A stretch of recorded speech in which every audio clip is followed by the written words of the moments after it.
നമുക്ക് രണ്ടാമത്തെ നിയമമായ കമ്പന നിയമത്തിലേക്ക്, ലോ ഓഫ് വൈബ്രേഷൻ, കടക്കാം. ഈ പ്രപഞ്ചത്തിലെ ഏറ്റവും നിഗൂഢവും എന്നാൽ ശാസ്ത്രീയവുമായ നിയമങ്ങളിൽ ഒന്നാണിത്. 2.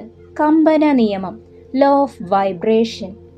ഈ നിയമം അനുസരിച്ച് പ്രപഞ്ചത്തിൽ ഒന്നും തന്നെ നിശ്ചലമല്ല. നാം കാണുന്ന കല്ലും മണ്ണും മുതൽ നമ്മുടെ കണ്ണിന് കാണാത്ത ചിന്തകൾ വരെ എല്ലാം നിരന്തരം ചലിച്ചുകൊണ്ടിരിക്കുകയാണ്. അവയെല്ലാം ഒരു നിശ്ചിത ആവൃത്തിയിൽ അഥവാ ഫ്രീക്വൻസിയിൽ പ്രകമ്പനം കൊള്ളുന്നു. ഭൗതിക സാഹചര്യങ്ങളിലെ വിശദീകരണം. നമ്മുടെ ചുറ്റുമുള്ള വസ്തുക്കളെ സൂക്ഷ്മമായി പരിശോധിച്ചാൽ മൈക്രോസ്കോപ്പിക് ലെവൽ അവയെല്ലാം ആറ്റങ്ങളാൽ നിർമ്മിതമാണെന്ന് കാണാം. ഈ ആറ്റങ്ങൾക്കുള്ളിലെ ഇലക്ട്രോണുകൾ അതിവേഗത്തിൽ ചലിച്ചുകൊണ്ടിരിക്കുന്നു. ഉദാഹരണം, ഒരു ഇരുമ്പ് കഷ്ണം പുറമേ നിശ്ചലമായി തോന്നുമെങ്കിലും അതിനുള്ളിലെ തന്മാത്രകൾ അതിവേഗം ചലിക്കുന്നുണ്ട്.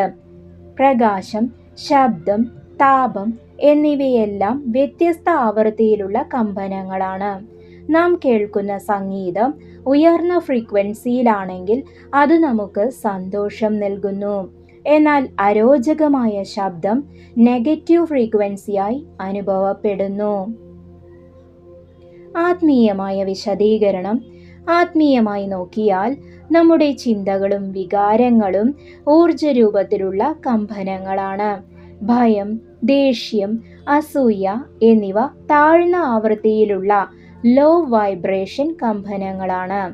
സ്നേഹം, കരുണ, നന്ദി അഥവാ ഗ്രാറ്റിറ്റ്യൂഡ് എന്നിവ ഉയർന്ന ആവൃത്തിയിലുള്ള ഹൈ വൈബ്രേഷൻ കമ്പനങ്ങളാണ്.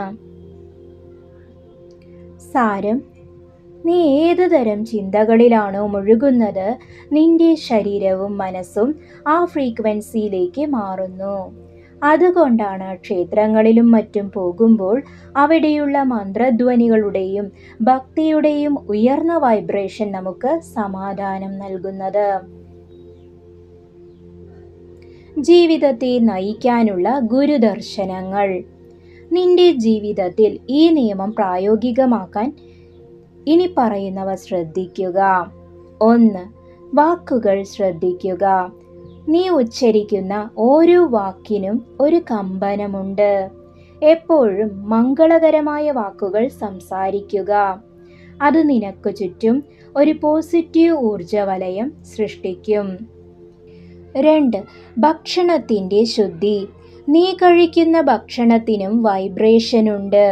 സസ്യാഹാരവും പ്രകൃതിദത്തമായ ഭക്ഷണവും ഉയർന്ന ഊർജം നൽകുന്നു. പോഷകാഹാരങ്ങളുടെ സമീകൃതമായ ഉപയോഗം വഴി ശരീരത്തിൻ്റെ ഊർജത്തെ പോസിറ്റീവായി നിലനിർത്താൻ സഹായിക്കും. 3. സത്സംഗം. ഉയർന്ന ചിന്തകളുള്ള വ്യക്തികളുമായി അടുത്തിടപഴകുക. അവരുടെ ഉയർന്ന പ്രകമ്പനം നിന്റെ താഴ്ന്ന ചിന്തകളെ മാറ്റിമറിക്കാൻ സഹായിക്കും. പുരാണത്തിലെ കഥ. നാരദ മഹർഷിയും മന്ത്രശക്തിയും. ഈ കമ്പന നിയമത്തെ, അതായത് ശബ്ദതരംഗങ്ങളുടെ ശക്തിയെ വ്യക്തമാക്കുന്ന ഒട്ടേറെ സന്ദർഭങ്ങൾ പുരാണങ്ങളിലുണ്ട്. അതിൽ പ്രധാനപ്പെട്ട ഒന്നാണ് രത്നാകരൻ എന്ന കാട്ടാളൻ വാൽമീകി മഹർഷിയായി മാറിയ കഥ. രത്നാകരൻ എന്ന കാട്ടാളൻ ഹിംസയിൽ മുഴുകി ജീവിച്ചിരുന്ന ആളായിരുന്നു. അദ്ദേഹത്തിൻ്റെ മനസ്സ് താഴ്ന്ന ചിന്തകളിലും ക്രൂരതയിലും, അതായത് ലോ വൈബ്രേഷനിൽ ആയിരുന്നു. നാരദ മഹർഷി അദ്ദേഹത്തിന് രാമമന്ത്രം ഉപദേശിച്ചു. എന്നാൽ പാപഭാരം കൊണ്ട് ആ പേരുച്ചരിക്കാൻ പോലും അദ്ദേഹത്തിന് കഴിഞ്ഞില്ല. ഒടുവിൽ മഹർഷി മര, അതായത് മരം എന്നർത്ഥം, മര എന്ന് ജപിക്കാൻ പറഞ്ഞു. രത്നാകരൻ മര മര എന്ന് തുടർച്ചയായി ജപിച്ചപ്പോൾ ആ ശബ്ദ തരംഗങ്ങൾ തിരിച്ചിട്ടാൽ രാമ രാമ എന്നായി മാറി. ആ മന്ത്രത്തിൻ്റെ ഉയർന്ന പ്രകമ്പനം, ഹൈ വൈബ്രേഷൻ, രത്നാകരൻ്റെ ഉള്ളിലെ മുഴുവൻ അശുദ്ധിയെയും കഴുകിക്കളഞ്ഞു. വർഷങ്ങളോളം ആ മന്ത്രത്തിൻ്റെ കമ്പനത്തിൽ മുഴുകിയിരുന്നതുകൊണ്ട് കാട്ടാളൻ്റെ ഉള്ളിലെ ഊർജം പരിവർത്തനം ചെയ്യപ്പെടുകയും അദ്ദേഹം മഹാനായ വാൽമീകി മഹർഷിയായി മാറുകയും ചെയ്തു. ഭൗതികമായ ഒരു മനുഷ്യനെ ആത്മീയ തേജസ്സുള്ള മഹർഷിയാക്കി മാറ്റിയത് ആ ശബ്ദത്തിൻ്റെ കമ്പനമായിരുന്നു. നമ്മൾ പഠിക്കുന്ന സംസ്കൃത ഭാഷയിലെ ഓരോ അക്ഷരവും, അതായത് മന്ത്രങ്ങൾ, ഇത്തരം കൃത്യമായ കമ്പനങ്ങളാൽ നിർമ്മിതമാണ്.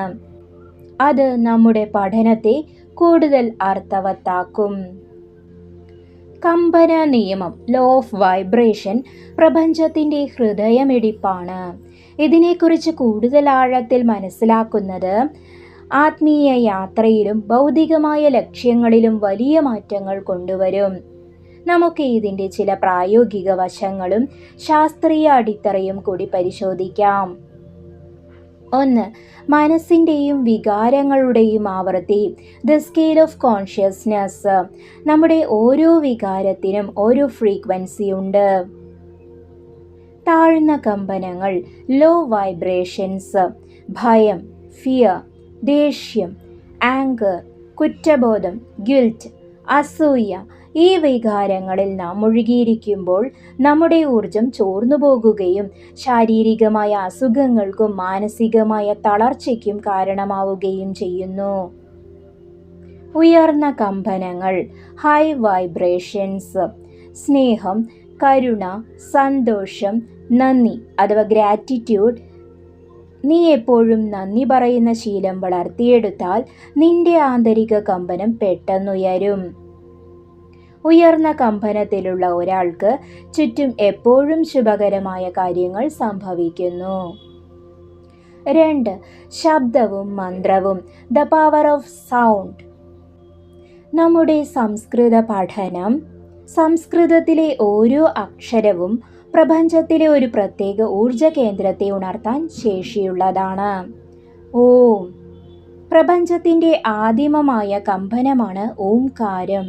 ഇത് ജപിക്കുമ്പോൾ നമ്മുടെ ശരീരത്തിലെ കോശങ്ങൾ പ്രപഞ്ചത്തിൻ്റെ താളവുമായി ഐക്യപ്പെടുന്നു. മന്ത്രങ്ങൾ വെറും വാക്കുകളല്ല, അവ കൃത്യമായ ആവൃത്തിയിലുള്ള ശബ്ദ തരംഗങ്ങളാണ്. നമ്മൾ ബ്രഹ്മവൈവർത്ത പുരാണം പഠിക്കുന്നുണ്ട്. ആ പുണ്യഗ്രന്ഥത്തിലെ ശ്ലോകങ്ങൾ ഉച്ചത്തിൽ വായിക്കുമ്പോൾ നമുക്ക് ചുറ്റുമുള്ള അന്തരീക്ഷം പോലും ശുദ്ധീകരിക്കപ്പെടും. Vibrational cleansing. 3. ജലവും കമ്പന നിയമവും. നമ്മുടെ ശരീരത്തിൻ്റെ 70% ജലമാണ്. ജലം പുറമേ നിന്നുള്ള കമ്പനങ്ങളെ പെട്ടെന്ന് സ്വീകരിക്കുന്നു.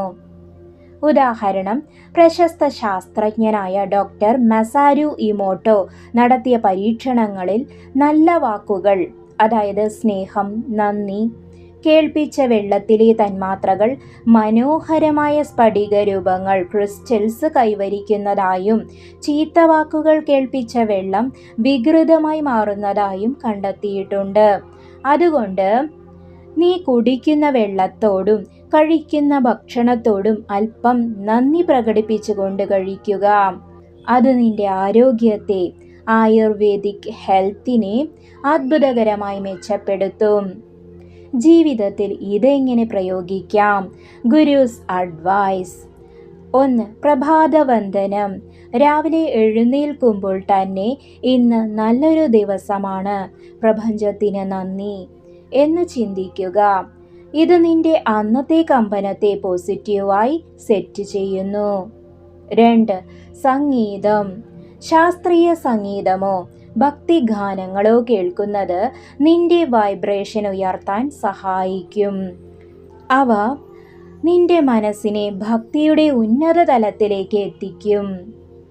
3. പരിസ്ഥിതി. മരങ്ങളും ചെടികളും പ്രകൃതിദത്തമായ ജലസ്രോതസ്സുകളുമുള്ള ഒരിടത്ത് വൈബ്രേഷൻ എപ്പോഴും കൂടുതലായിരിക്കും. അത്തരം വൈബ്രേഷൻസ് ഉള്ള സ്ഥലങ്ങളിൽ സമയം ചിലവഴിക്കാൻ സാധിക്കുന്നത് നിങ്ങളുടെ വൈബ്രേഷൻ ഉയർത്താൻ സഹായിക്കുന്നതാണ്.